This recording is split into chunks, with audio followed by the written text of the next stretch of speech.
Hello, look what I did to my background. It's all like purpley, like what YouTubers do. I am in like this new environment now for filming, and I realised that I have this coloured light. So I thought I'd put it on, and I think it looks quite nice. I like it.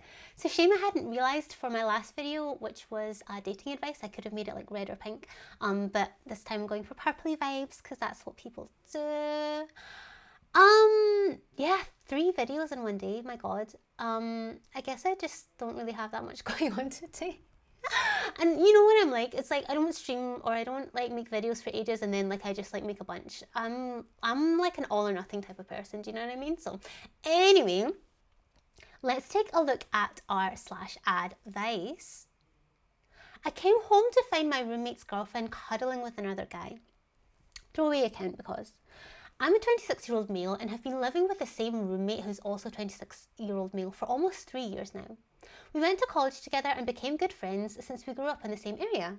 He has a girlfriend who's like 27, who he's been dating for I'd say 2 years now.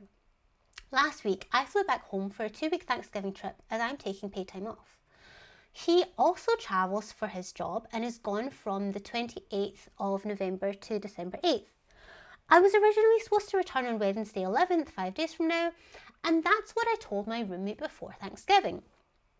Over the Thanksgiving break, out of courtesy, he texted me asking if his girlfriend could stay at her house in his room for a few days because apparently she got into some fight with her roommate who she lives with. Of course, I said yes, as I've never had a problem with her. She's always been respectful and cool to be around.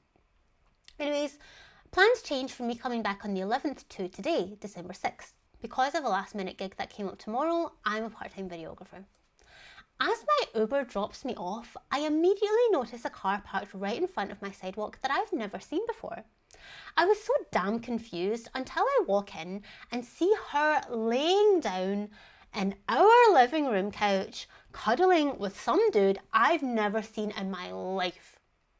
She stood up immediately and awkwardly said, "Hey!" and quickly walked into the kitchen to pull something out of the fridge, but I saw by the look on her face she knew she was caught in some deep shit.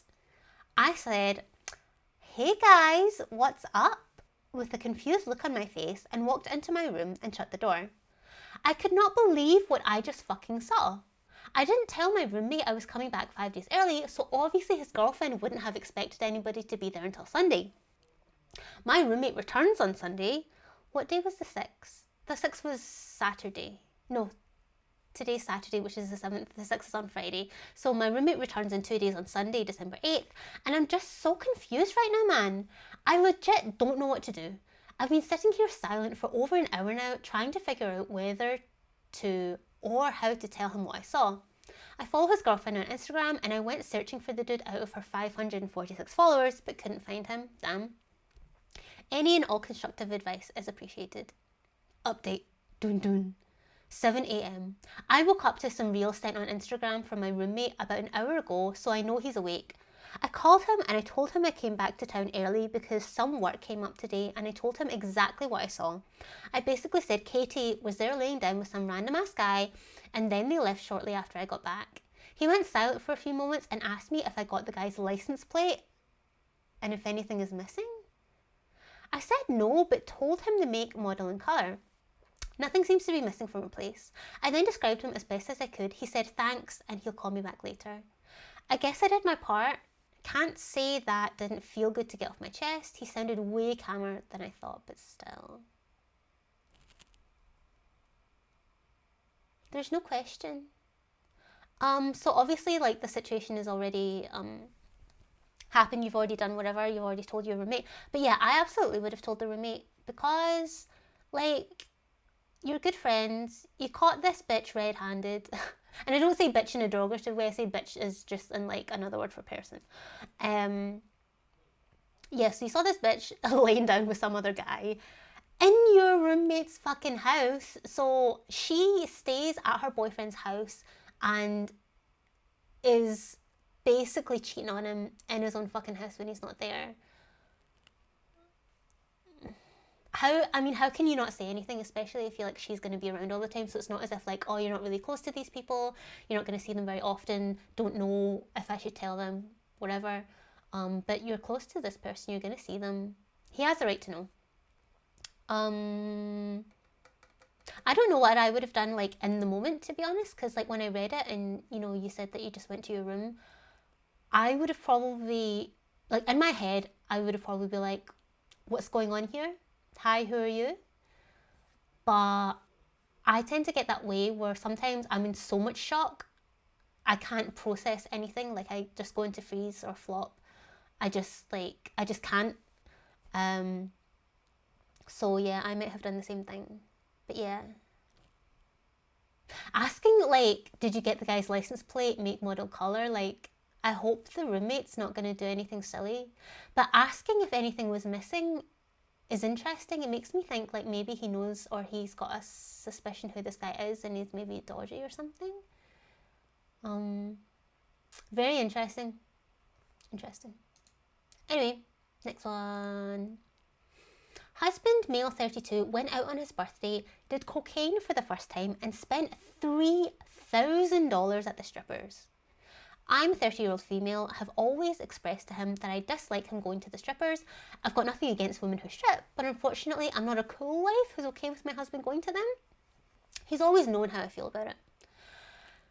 I found out that when I dropped him off in town on his birthday to see friends, that he ended up doing cocaine for the first time. It's weird of him, but I didn't find it that big a deal compared to the rest of the night. I did get upset though when I found out he went to the strippers. I asked him 3 times and he denied it. Then he finally admitted it. Girl, 3K's gone missing. You think nobody's gonna fucking notice? Cough up, explain, show me. Then the next day, he admitted to getting a lap dance that his friend got him for his birthday. Is that all it was? Because you're putting it in quotes. The next day, I found out that he actually paid for him and his mate to have the dances, that he, the husband, actually paid for him and his mate to have the dances, and that he actually spent $3,000 while there for 4 hours. I texted him a couple of times during the night to check everything was okay, but he obviously ignored me. I was at home with our 3 young kids. I can't help but feel like it was something more than a lap dance.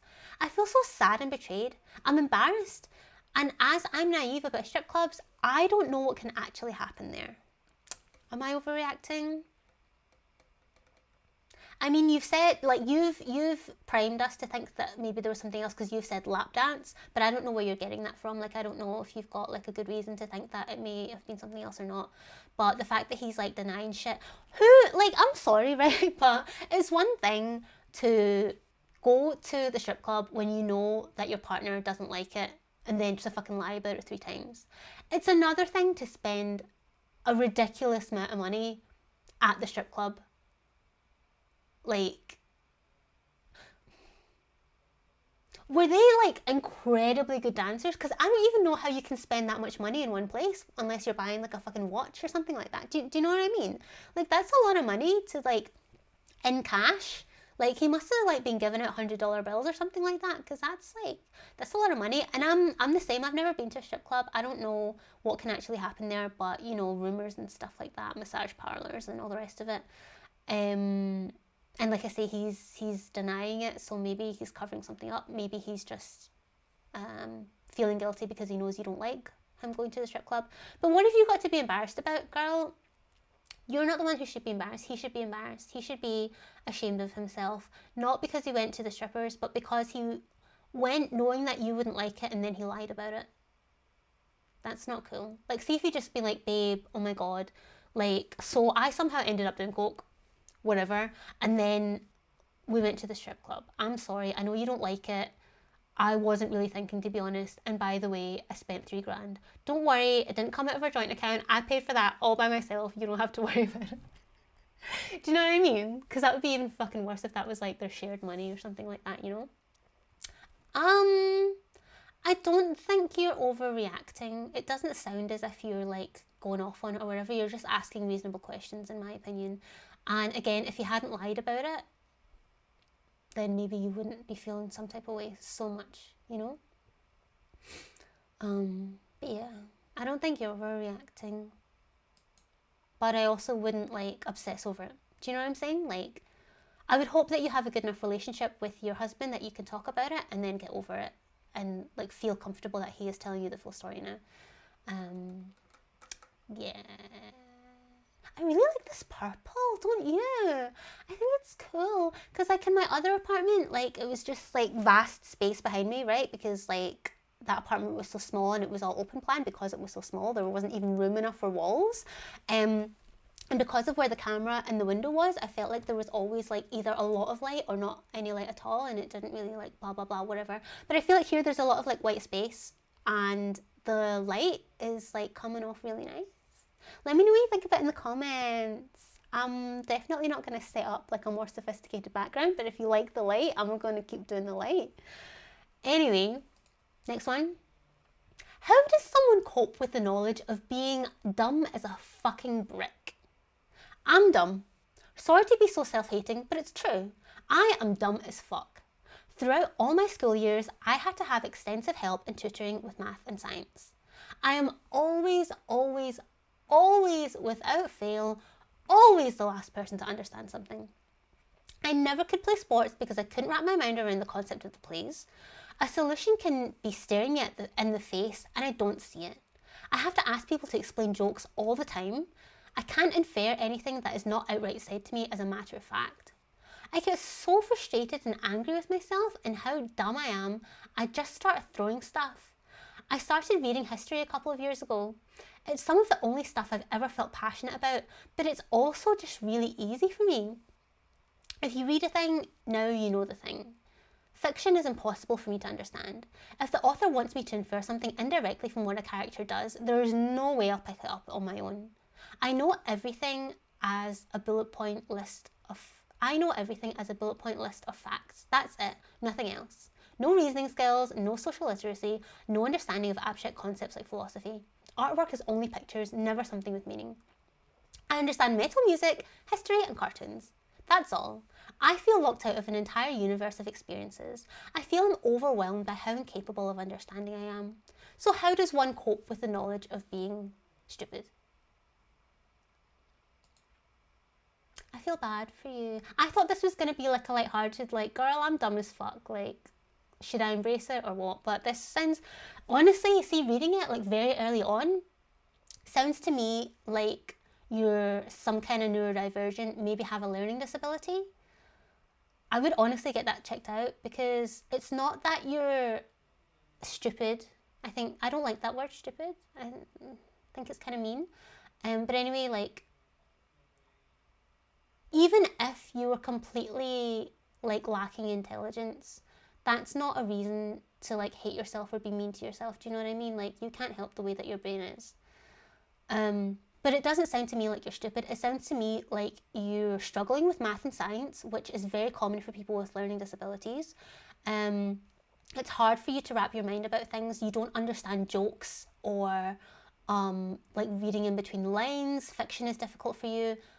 A lot of neurodivergent people have problems in social situations. They take things literally, so they don't understand inferences. They can't take a hint in that sense because they don't understand, like, why don't you just outright say it? Like, they don't see those socially inferred connections or whatever.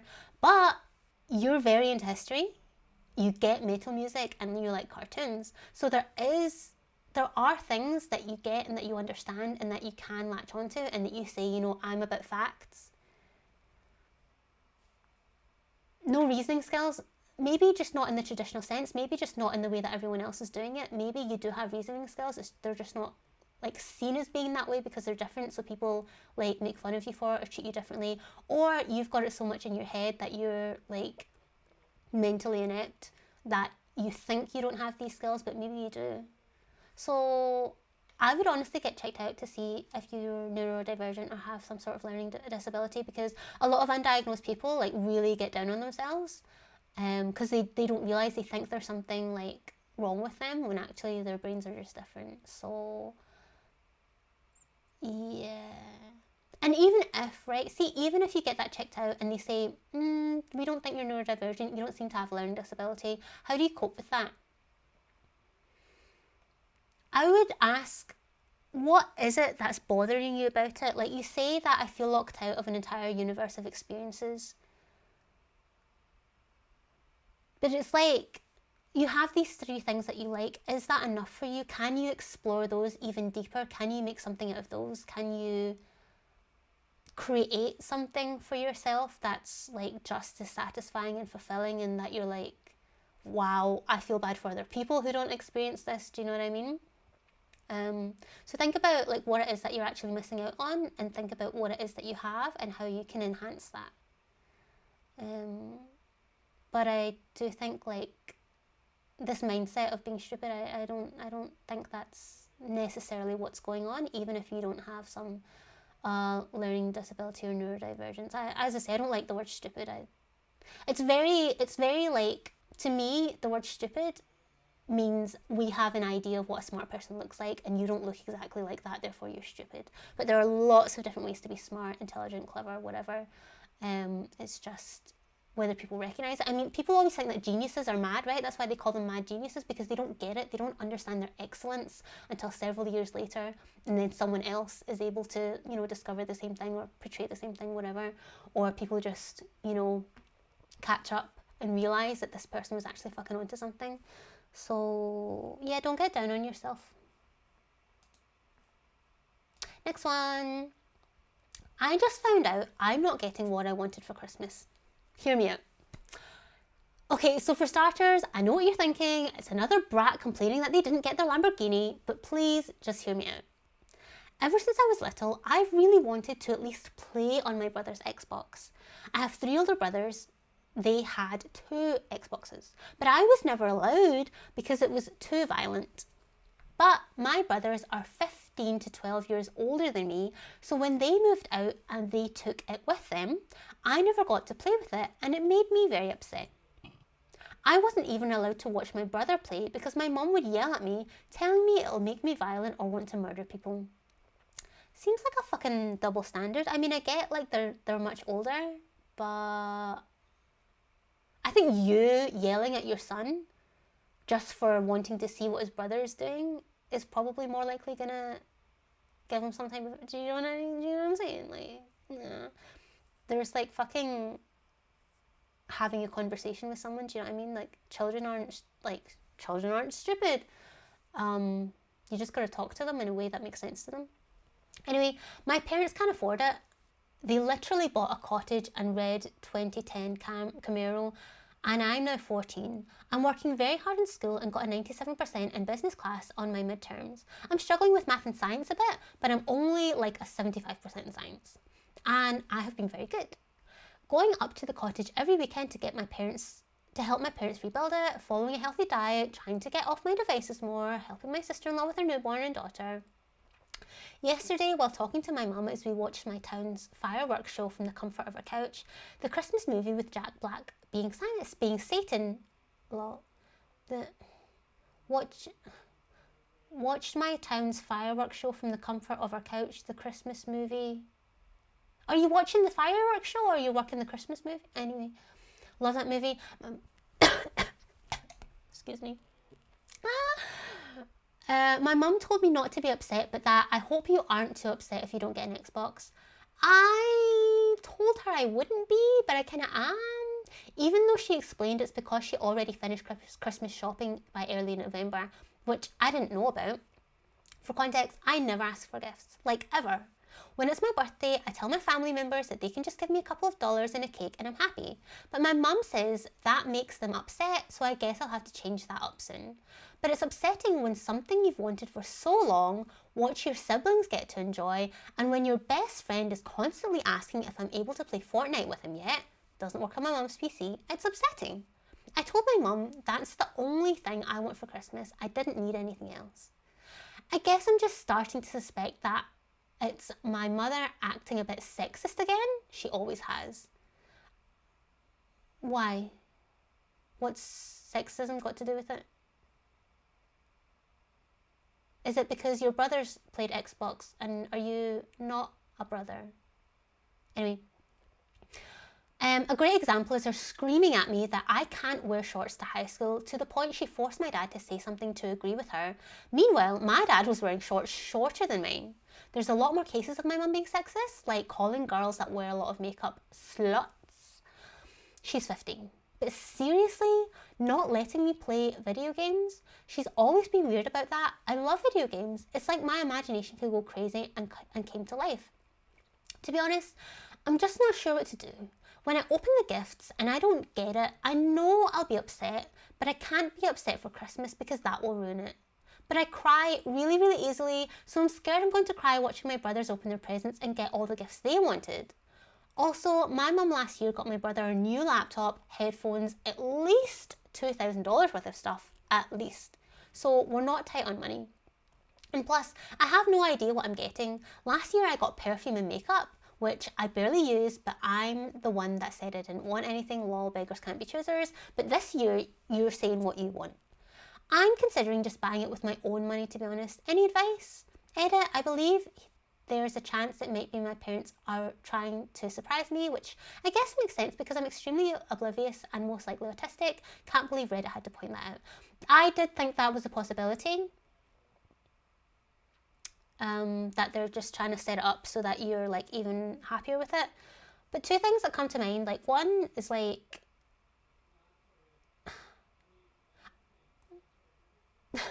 I don't really, like when someone gives you a gift or someone intends to give you a gift, I don't really think that, like unless they're calling it a gift but it's not really a gift, it's actually like some burden or whatever, or it's like irresponsible, something like that. Like if someone, for example, buys you a t-shirt, completely innocuous, right? Someone buys you a t-shirt, I don't really think that you have the right to be ungrateful that they didn't buy you a different t-shirt, or to like flip out because they bought you a t-shirt and not jeans. It's a gift. Do you know what I mean? Like, and I'm thinking, if you have your own money, yeah, why aren't you buying the Xbox for yourself?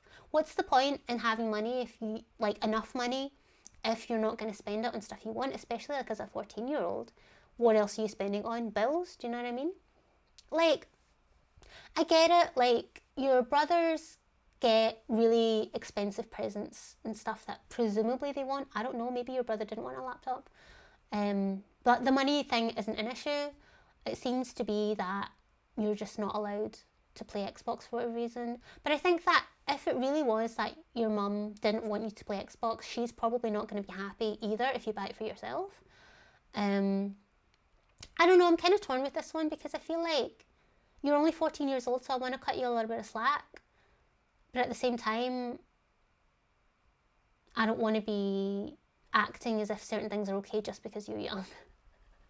Not that you're like totally being nasty or like bad or whatever, just that like I say, when someone gives you a gift, I just don't think it's for you to complain about that gift unless it's not really a gift. You know, some burden, something irresponsible like a pet when you can't have pets or whatever.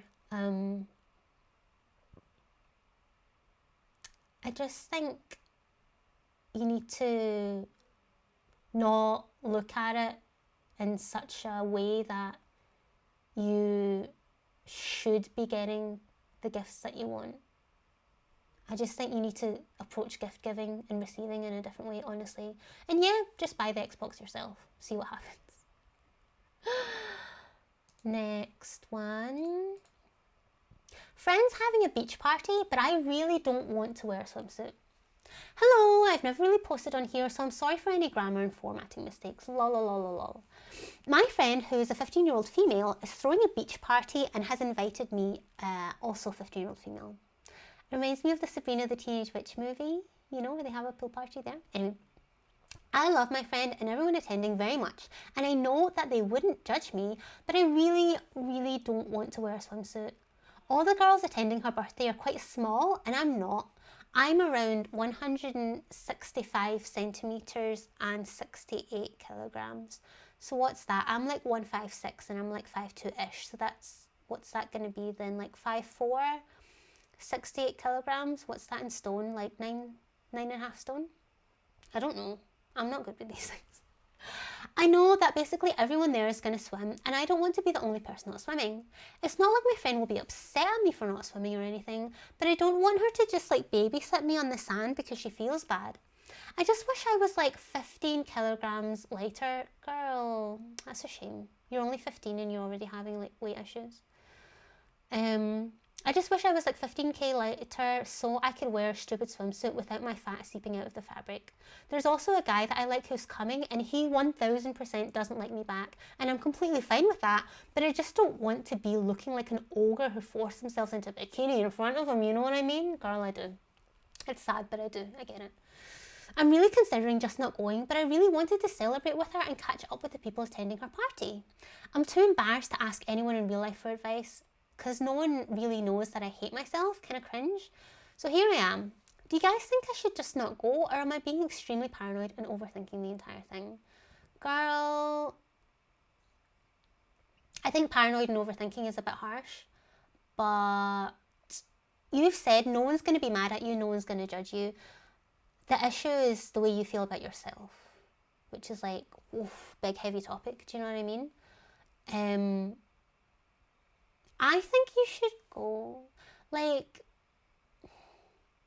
on the one hand, I'm like, don't put yourself in a situation that you're not comfortable with. But on the other hand, there's a lot of benefit to putting yourself in situations that you're uncomfortable with. It's like what kind of like certain types of situations. I mean, it's stuff that like could benefit you or whatever. So there's a difference between like I'm uncomfortable because I'm unsafe and I'm uncomfortable because I'm not used to it. Do you know what I mean? I mean, if you don't want to wear a swimsuit, you could go for one of these like old-timey bathing suits, you know, that are like full covered and stuff. Like, you know, there's tankinis and shorts and stuff like that.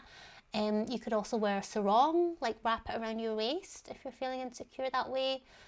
Because I get that, do you know, it's very easy to say like, oh, just love your body, embrace it, whatever, everything's fine. That's not going to happen overnight. In the meantime, you still want to be able to feel okay about yourself. Because like me, for instance, right, I don't think I have a weight issue. But the way that my fat is distributed, I look pregnant 99% of the time.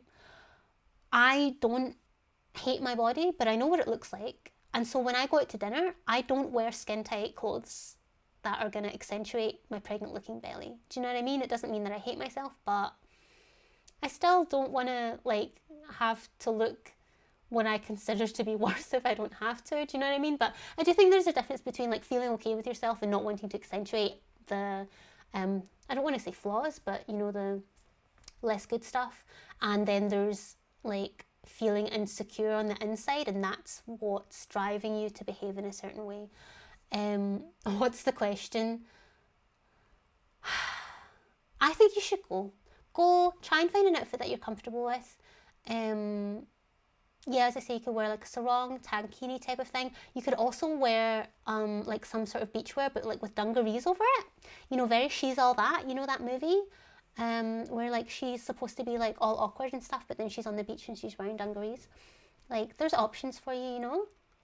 But definitely don't make yourself lose out on nice, fun experiences because of something that I hope you will get over soon. Yeah?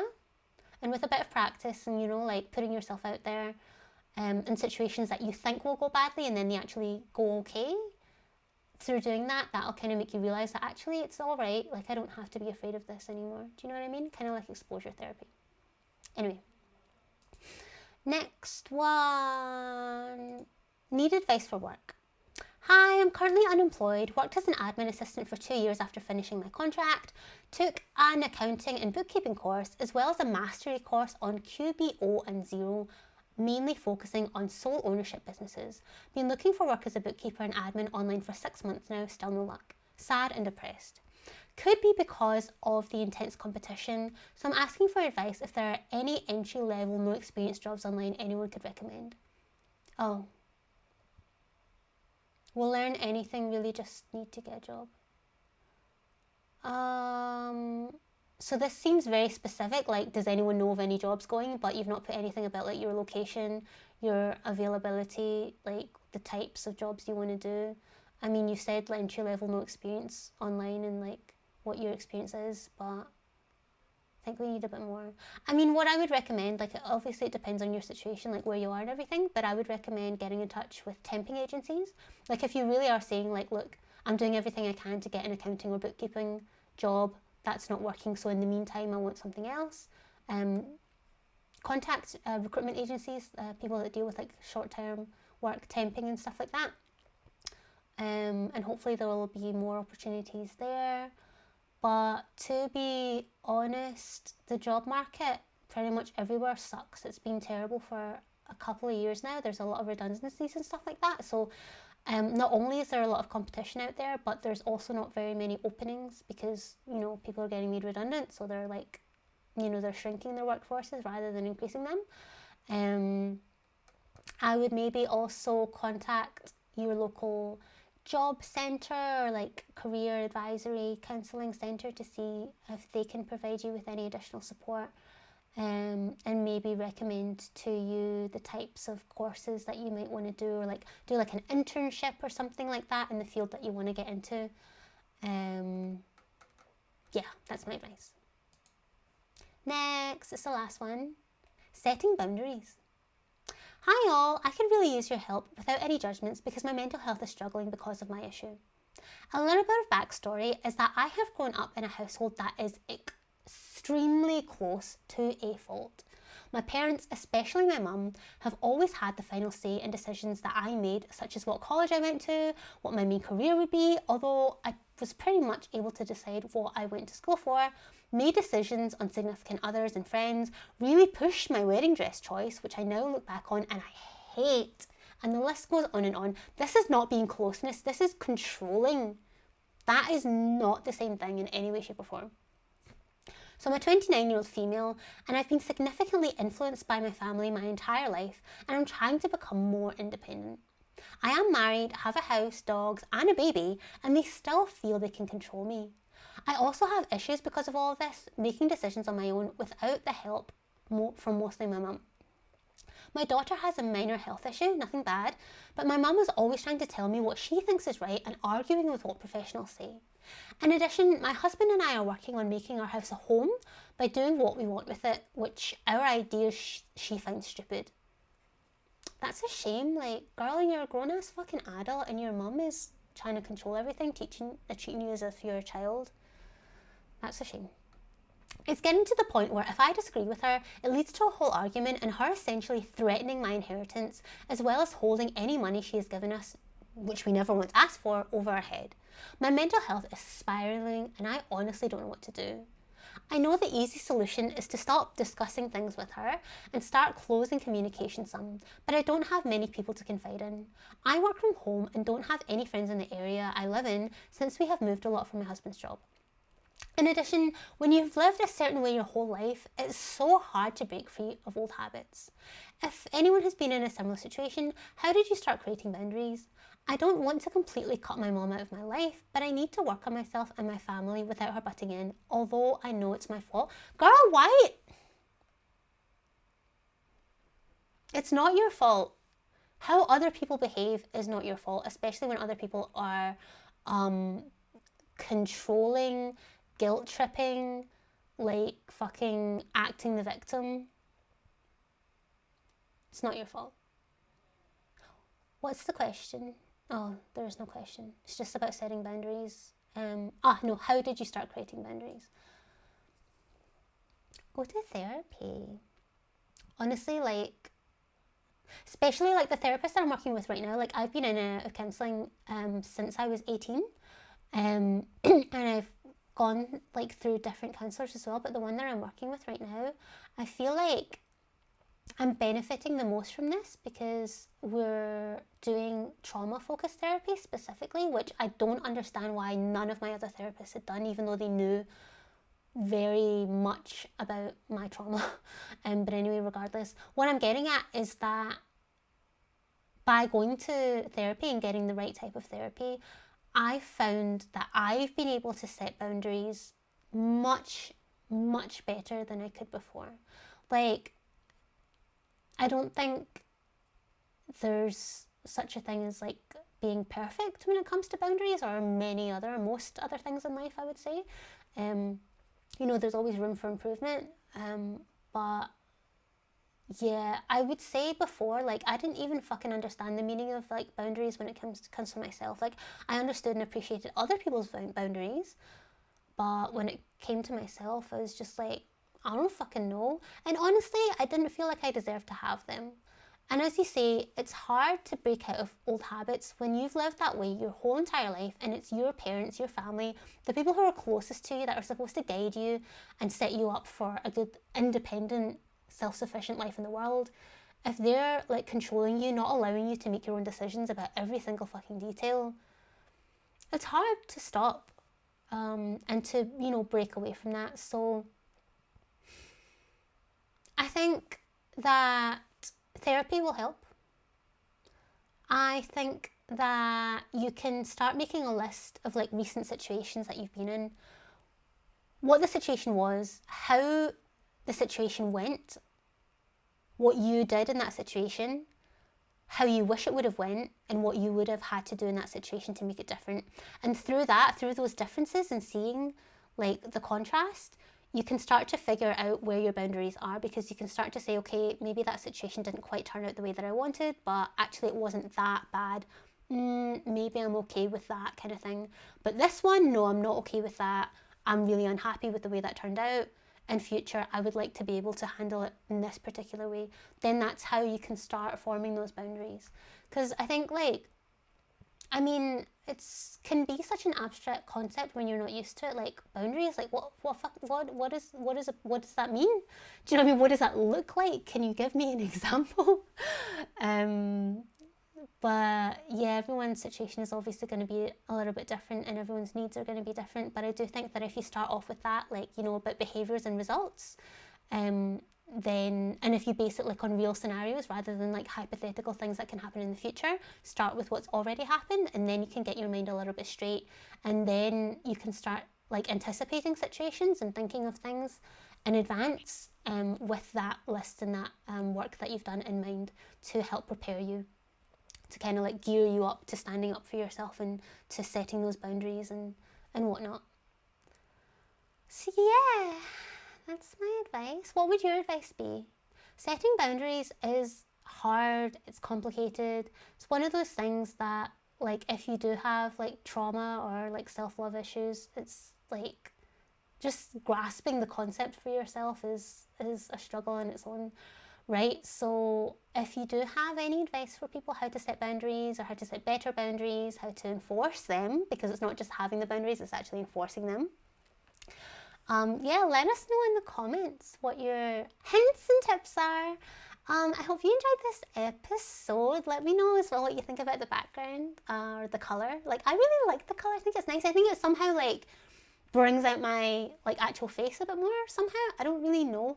But yeah, I'll stop blabbering. Thanks very much for joining me. I hope you enjoy the rest of your day, and I will see you next time. Bye bye, bye bye.